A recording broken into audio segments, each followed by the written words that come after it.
모든 것은 때가 있어요.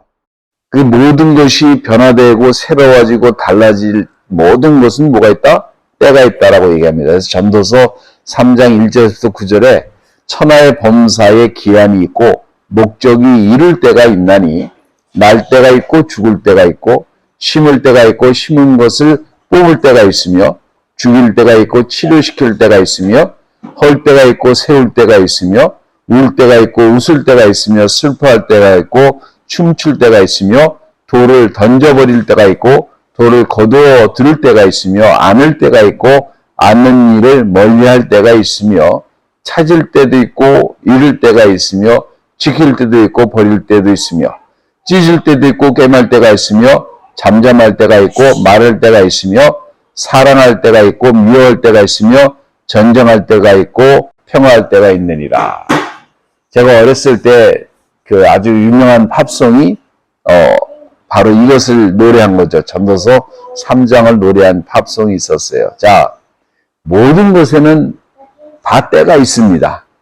그러면 이 세상의 눈으로 볼 때 예수님이 오신 시점을 기념으로 해서 예수님 오시기 전, 예수님이 오시고 난 후 사람의 역사를 이렇게 두 곳으로 나눕니다. 역사의 가장 큰 분기점이 되는 분이 예수 그리스도이십니다. 그러면 이분이 오셨을 때에 그냥 아무 때나 오신 게 아니겠죠. 때가 있었습니다. 예루살렘을 여행을 하면 거룩한 셰퍼처라고 하는 교회가 있다고 하는데 그곳의 한 부분에 이렇게 기록되어 있다고 합니다. 이상하고 낯설지만 이곳이 지구의 중심부다라고 이렇게 기록이 되었다라고 합니다. 유럽과 아시아와 아프리카를 연결시키는 도로가 바로 팔레스타인입니다.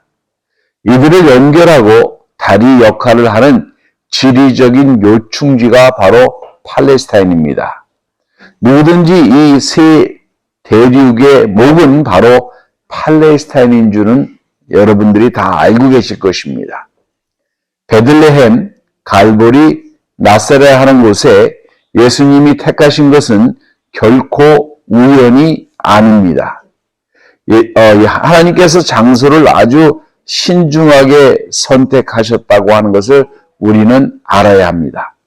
자, 주님께서 장소도 선택하셨을 뿐만 아니라 그 때도 주님께서 선택을 하신 것을 알아야 합니다.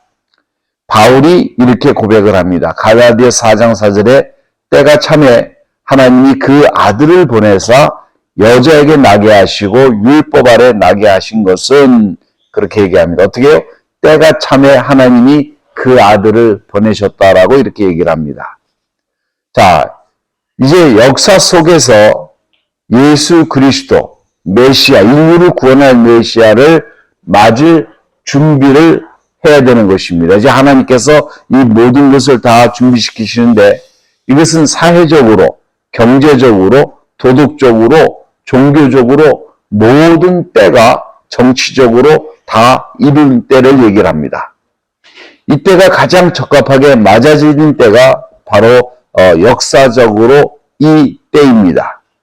주님께서 다시 오시는 것을 연구를 한다고 하면 우리도 어떤 힌트를 얻을지도 모르죠.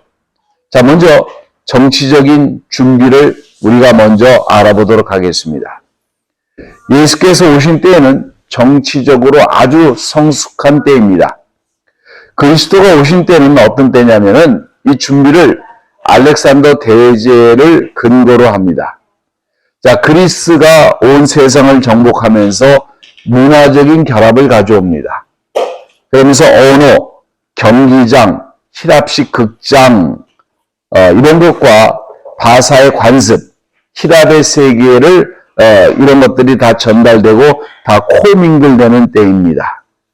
동양의 관습, 이 황제 숭배 이런 것들이 다 연결되어 있을 때예요. 동서간에 문화적으로 연합이 됩니다. 헬레니즘이라고 하는 그런 사고가 완전히 연결돼서 세계는 로마 제국으로 완전하게 통일되어 있습니다. 이것이 바로 시저의 업적입니다. 이제 전쟁은 완전히 다 끝난 완전한 평화 시대입니다. 아틀란틱에서 캐스피온까지, 영국에서 나일까지, 헤드리안에서 유프라테스까지 로마 제국이 완전히 점령을 했어요. 이제 이곳에는 장벽이 없습니다. 아무든지 자유롭게 여행을 할 수가 있습니다. 어떤 전쟁이라든지 정치적인 혼합이라든지 혼동이라는 것이 있을 수가 없어요. 이제는 세계는 한 가족이 된 상태예요. 자, 세 가지 요소가 있습니다. 이제는 뭐냐면 로마로 인한 중앙 집권 체제가 완전히 확립되어 있습니다. 당시에 로마 시민이라고 하면은 지금 미국 시민보다도 더 월등한 지위를 가지고 있는 것을 말합니다. 최고의 상징을 뜻합니다. 그리고 당시에는 황제 숭배 사상이 아주 자연스럽게 굳어들어 있을 때예요. 태동하고 있을 때입니다. 후에는 예수님 후에는 칼라쿨라 도미션 황제 때는 이게 더 심해집니다. 이제 어우거스투스라고 하는 사람이 집권하고 있었을 때인데 예수님이 오셨을 때는 이 어우거스투스라고 하는 말은 하나님의 아들이라고 하는 말이에요. 그 말 자체가. 줄리어스 시저라고 하는 말은 그 전에 있었던 황제는 인간의 생명과 하나님의 권세 있는 구주 이런 말이에요. 도미시온은 주와 하나님이란 뜻이고 네로는 세계의 구주 이런 말입니다. 여러분이 잘 아는 네로 황제는. 아우구스투스는 대제사장 이런 말이에요. 그래서 그 당시에 황제가 편지를 보내는 것을 뭐라고 그랬느냐? 복된 소식이라고 얘기를 합니다.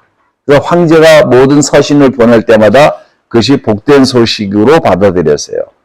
자, 두 번째는 완전히 문화의 통일을 가져왔습니다. 그리스와 로마와 동양 철학이 완전히 뒤범벅이 돼 있었어요. 그래서 당시에 보면은 그런 신화를 보면은 다 연결되어 있어요. 다 똑같아요.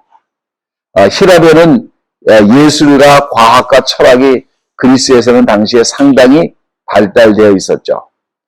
자, 군사로서는 로마로는 군사, 정치, 법률이 굉장히 뛰어나서 오늘 모든 시스템이 사실은 로마의 시스템을 그대로 이어받은 것에 불과합니다.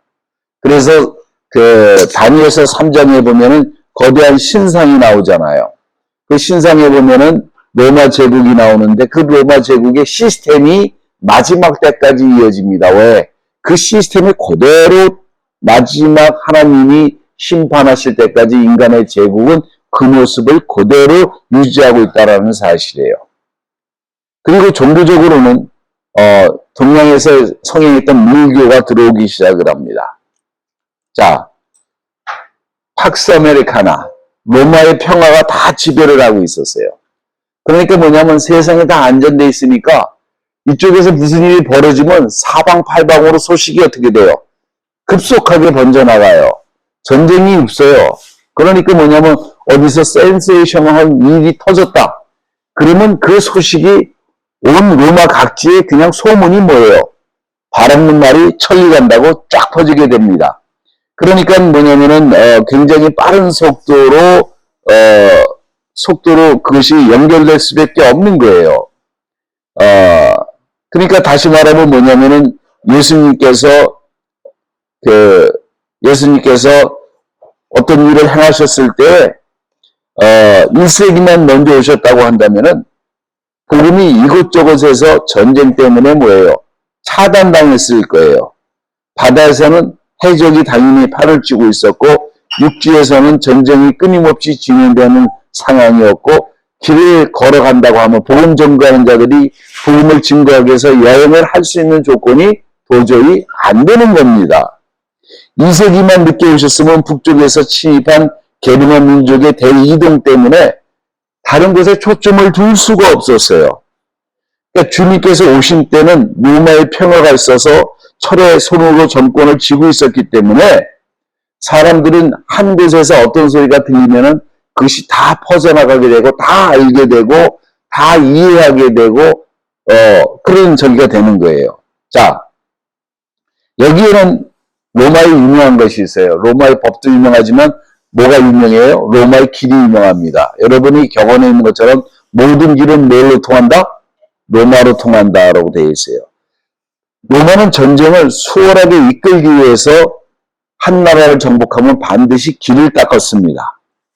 수많은 사람들이 강제로 닦은 이 길이 사실은요, 하나님의 아들의 복음을 전파될 소식을 위한 준비였다는 것을 여러분이 안다면 깜짝 놀라지 않았겠어요? 이 길로 전해진 복음은 빈들의 마른 필에 불이 옮겼듯이 뜨겁게 온 곳으로 다 불타오르게 됩니다. 이 길이 없다면 세계의 복음화에 막대한 지장을 가져왔을 거예요. 자, 그 다음에 뭐냐면 언어입니다. 여러분, 우리가 미국에서 살지만은 그 영어를 자유자재로 하는 사람이 많지가 않아요, 사실은. 왜 그런가 보면은 코리안 커뮤니티에서 벗어난 삶을 사는 사람들이 많지가 않아요. 그러니까 뭐냐면은 언어가 굉장히 문제가 생겨요. 오히려 외국에 있는 사람들이 한국에 오면 그 어려운 한국말을 잘합니다. 왜?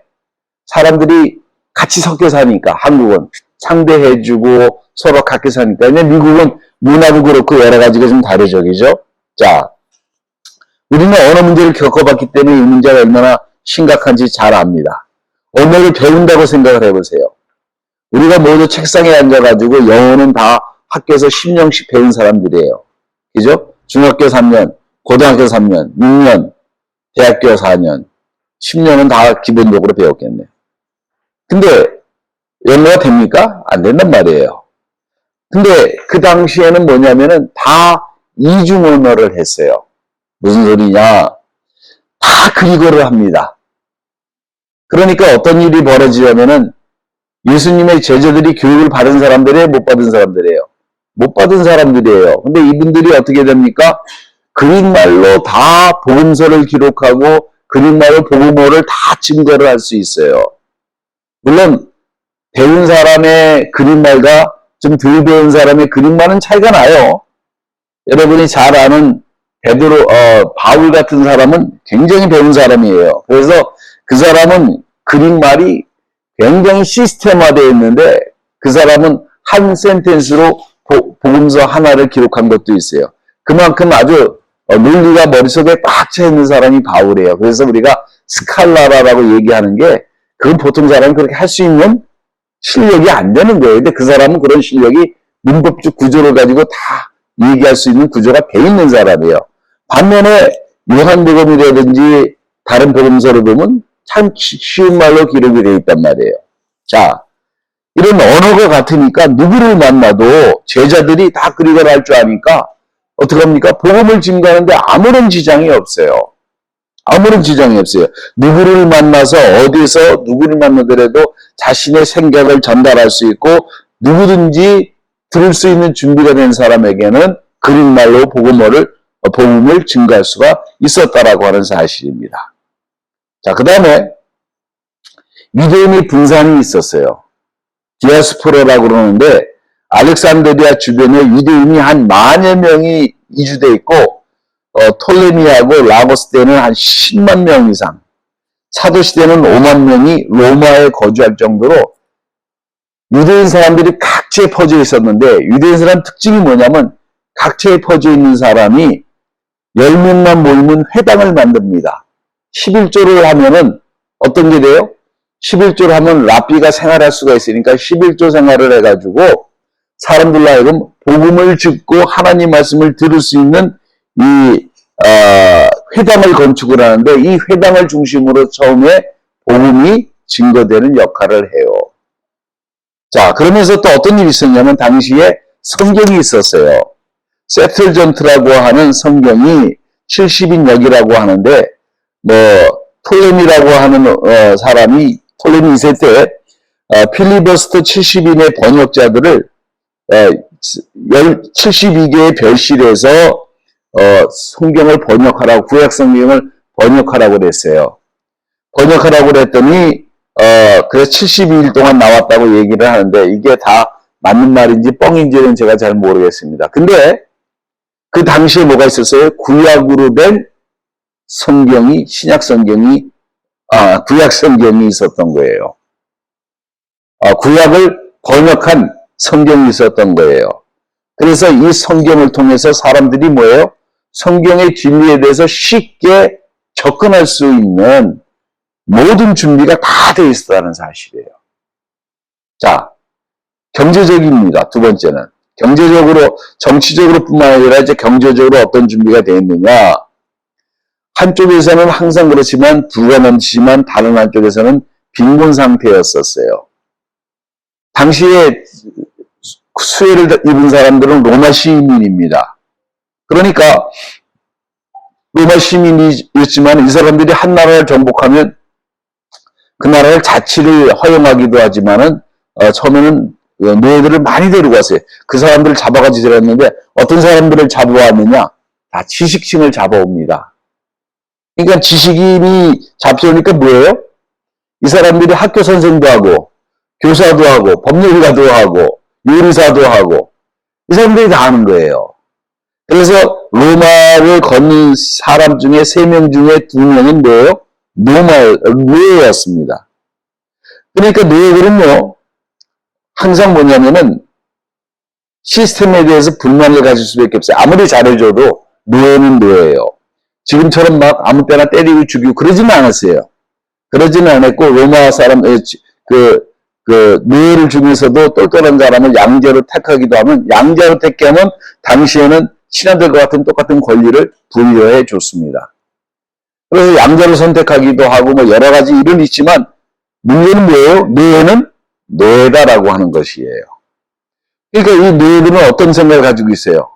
현재의 삶에 대해서 불만족스러우니까 새로운 사상을 접할 수 있는 마음을 항상 열어놓는 거예요.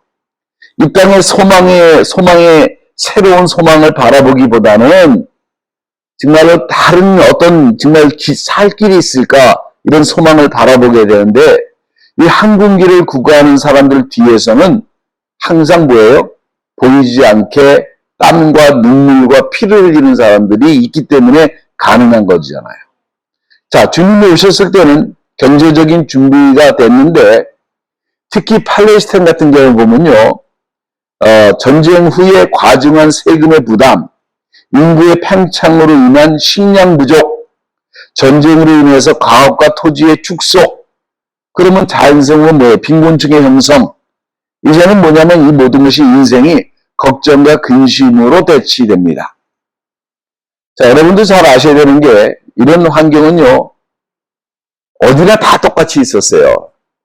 평균 수명이 이조시대 때 왕들이 뭐 40종 넘었다 그러니까 알지 못하는 사람들이 나쁜 짓 많이 해서 바람 펴서 그렇다는데 그런 게 아니고 당시에는 뭐예요? 평균 수명이 미국도 1900년도까지 39살이에요. 평균 수명이. 일찍 죽었어요. 그게 먹을 게 없고. 예. 그러니까 굉장히 힘들었어요. 우리나라도 보릿고개라고 그래가지고 굶어야 되는 시기가 항상 있었어요. 아마 젊은 사람들은 모를 거예요. 근데 그때가 언제냐면 박정희 대통령이 그 위대한 업적 중에 하나가 우리를 보릿고개를 넘기게 한 거예요. 그런 게 없어졌어요. 그 양반이 정치하면서부터. 자, 그러니까 뭐냐면은 인생이 뭐 사는 게 얼마나 힘들어요. 그러니까 이제 뭐냐면은 사람들이 부유하면은 항상 자기 체킹 어카운트를 계산하면서 참 배를 두들기면서 행복해합니다. 그리고 어디다 집을 살까? 제가 아는 분이 하나 있는데 이분은 취미가 집 사는 게 취미야. 그래가지고 저 양반 돈이 많다고 그랬는데 이번에 하나 또 만났는데 이 친구는 1년에 한 번씩 건물을 사. 더 세. 돈을 벌으니까. 얼마나 행복하겠어요. 만족하겠어요. 그죠? 자, 근데 반면에 대다수의 많은 사람은 극단적으로 힘들고 어렵고 하루하루 먹고 살기가 힘든 세상을 살고 있었습니다.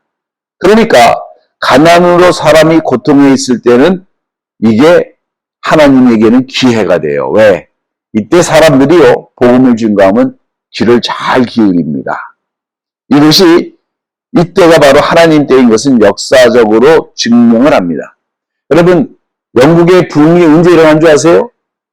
이번에 우리가 보고 있는 모든 교단은 다 100% 어디 나왔다 그러면 A님 맞아요? 어디서 나왔어요? 다? 영국에서 나왔어요. 근데 영국에서 나왔는데 언제 그렇게 붕이 됐어요? 산업혁명. 산업혁명이 일어나면서 부자는 부자가 되고 가난하든 가난하게 된 거예요. 그러니까 어떻게 되냐면은 일할 노동력이 부족하다 보니까 어린애들도 1센트, 2센트 주고서 막 노동을 시킨 거 힘든 거를. 그래서 공산주의가 나온 거예요. 그때 사상이. 예. 자, 중국이 언제 부흥이 왔습니까? 개방하면서부터 부흥이 왔어요. 공산주의가 무너지기 시작했거든. 그러면서 부흥이 왔어요. 한국이 언제 부흥이 왔어요? 경제발전이 일어나면서 새마을 운동하면서 경제발전이 일어나면서 졸지에 막 교회 간판만 걸면은 사람들이 막 몰려들었다고 그러잖아요. 예, 바로 이때예요. 자, 세 번째는 도덕적인 종교적인 준비가 다 돼 있었습니다. 자, 이들의 종교는 뭐예요? 자연을 섬기거나 변덕스러운 신을 섬기는 거예요. 제우스의 신화를 잘 보면요, 얘가 사단입니다. 제우스가 상징하는 동물이 뭔지 아세요? 뱀입니다, 뱀. 신기하죠? 근데 이 뱀이 하늘의 패권을 어떻게 잡았다고 거짓말을 쳐요? 아버지를 꺾어요. 아버지를 죽이고 지가 왕이 됐다고 그래요. 신들의 왕이 됐다고. 근데 이 신들은 하나같이 다 어떻게 해요? 변덕스러워요. 변덕스럽고 땅에 이쁜 여자 있으면 취하고 마치 창세기 6장에 나오는 말 같지 않아요? 그러니까 아주 재미있는 거예요. 자, 다신교입니다. 그리고 이들은 뭐예요? 신들이 잘 삐져요. 그리고 아주 탐욕스럽고 괴팍하고 이 신들이 다 그래요. 자, 근데 황제를 또 섬기는 사상도 또 만연되어 있었어요. 황제는 뭐예요? 신이에요, 신. 그리고 전쟁을 또 승리하면 그 망한 나라의 신을 수입해가지고 섬기는 것도 유행입니다. 그러니까 동양의 밀교가 대중에게 유입되면서 이제 뭐냐면은 성적인 타락을 부추겼어요. 자, 어느 정도냐면은 여러분이 성전을 생각하면, 제우스 성전 생각하면 멋있고 뭐 거기서 뭐 경건하고 거룩한 걸 생각하잖아요. 아니오시다. 그 안에는 뭐가 있어요? 남창과 여창이 있어요. 그래서 예배드리러 가는 게 아니라 거기 가서 돈 주고 이상한 짓 하는 거예요. 여러분 모르셨어요? 예, 그런 거예요. 자, 그러면서 어느 정도냐면은 로마 사람들이 음식을 먹는데 인간이 먹을 수 있는 한계가 있잖아요. 근데 계속 놀아야 되잖아. 근데 먹으면 어떻게 해요? 먹으면 토해요. 왜? 배부르면 못 먹으니까. 그래서 토하는 거를 또 해가지고 또 먹고, 탐색하고, 인명을 경시하고, 그리고 맨날 황제들 보면 서로 독살하고 죽이고, 음란, 방종, 일하지 않고 점점 타락해. 미국하고 똑같습니다. 타락하고. 그래서 뭐냐면은 운동 경기장이 나오기 시작해요. 타이터스 장군이 이스라엘 사람들이 저기 하니까 한 100만 명인가 뭐 몇 명 끌고 와가지고 만든 게 로마 원형 경기장입니다. 그래서 거기서 유대인들이 뭐 5만이 죽었대나 뭐 아이가 10만을 끌고 와서 그랬다나 제가 기억이 지금 숫자가 안 나는데 그래서 엄청 거기 그거 하다가 많이 죽었어요. 자, 개장식 때 120일 동안 이곳에서 연극을 했습니다. 그러면서 12,000마리의 동물을 죽였어요. 그 동물을 그냥 죽인 게 아니라 검투사가 죽였다는 말이에요. 1만 명의 검투사가 싸우다가 죽었어요. 1만 명. 자, 증산층은 이 고문서에 의하면은 예절과 도덕이 있었다고 합니다. 그러면서 뭐냐면 히랍의 잡신이 이제 점점점 힘을 잃어가면서 동양의 신들이 출현하는데 문제는 무슨 문제가 있냐면 이들은 깨어지고 부셔진 신령들을 치료할 수가 없어요. 상한 영혼들을 위로할 수가 없습니다. 밀교가 성행해요. 아이시스, 오시리, 바사와 미스라, 시빌리 이런 신들이 와가지고 막 하지만 사실은 다 뭐냐면은 귀신 들려가지고 이상한 짓 하는 거, 그 다음에 밀교, 그 다음에 음란한 짓 하는 거 이게 전부일 뿐이에요. 제 속에서 사로잡혀 있는 심령을 치유할 수 있는 능력이 이들에게는 하나도 없었습니다. 사단의 역사로 인해 사로잡혀 있는 사람들에게 이들이 할 수 있는 것은 아무것도 없었어요. 죄로 인해 고통받는 사람들에게 로마 황제가 무엇을 할 수가 있겠습니까? 물질 만능주의가 무엇을 할 수 있겠어요? 무엇을 줄 수 있겠어요? 전통주의, 세속주의, 그리고 신들을 간접 체험한 자들이 쓸 땅이 없는 거예요. 영적으로 갈급한 이들에게 영적인 공급이 필요한데 누구도 무엇을 설명할 수가 없는 상태까지 영적으로 도달했습니다. 그러니까 뭐냐면은 이들에게 뭐냐면 나는 왜 존재하는 것인가? 나는 어디서 왔으며 어디로 가는 것인가? 이런 구원에 대한 갈망들이 막 샘솟듯이 솟구쳐 있었다는 사실이죠. 자, 이런 경우에 미친 짓을 사람들이 종종 하는데 이들에게 남아있는 것은 신화입니다. 전설입니다. 사람들이 만들어낸 신뿐이에요. 이들에게는 물질주의와 힘을 숭상하는 것과 종교적인 전통 외에는 아무것도 없었습니다. 이들에게 필요한 건 뭐예요? 진리였습니다. 근데 누가 이 진리를 이들에게 가르칠 수가 있겠어요? 자, 새로운 소망이 바로 유대인들에게 전파되기 시작을 합니다. 바로 메시아의 사상입니다. 이때 광야에서 외치는 자의 소리가 있자 수많은 사람들이 광야로 달려간 것은 바로 하나님의 손길이 있었기 때문에 가능한 것이에요. 사람들은 이제 나사렛 예수의 인도하심을 받을 준비가 다 되어 있었던 것입니다. 영적 부흥이 이제 나타나기 위해서 태동하고 있었던 거예요. 모든 사람들이 인생의 허탄한 의미를 깨닫고 새로운 삶을 시작할 준비가 되어 있었던 거예요. 자, 이때에 주님께서 오십니다. 모든 것은 주님의 때에 이루어집니다.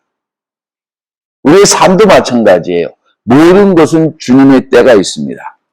주님께서 세우실 때도 있고 무너뜨리실 때도 있고 고통을 주실 때도 있고 웃음을 주실 때도 있습니다.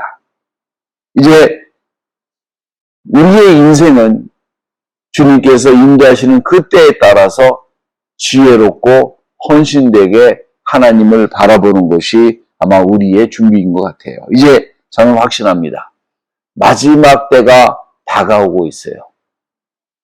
요새 젊은 아이들하고 얘기를 해보면 제가 깜짝 놀랍니다. 아이고야, 소리가 저절로 나와요. 어떻게 이 세상이 이렇게 됐지? 라고 생각할 정도로 도무지 받아들일 수 없는 행태와 사고와 그 습관들이 이 젊은 세대를 사로잡고 있는 것을 보면은 정말로 몸소리치고 두려워집니다. 이제 영적으로 다시 주님을 우리가 갈급하게 사모할 때가 온 것 같아요. 하나님이 다시 오실 때가 아마 준비되어 있는 것 같아요. 주님이 오시는 곳에서 준비된 영혼이 되시는 여러분 되기를 예수의 이름으로 축복합니다. 성경의 마지막 구절을 제가 읽어드립니다. 주 예수여 어서 오시옵소서. 마라나타. 이것을 기다리시는 여러분 다 되시기를 예수님의 이름으로 축원합니다.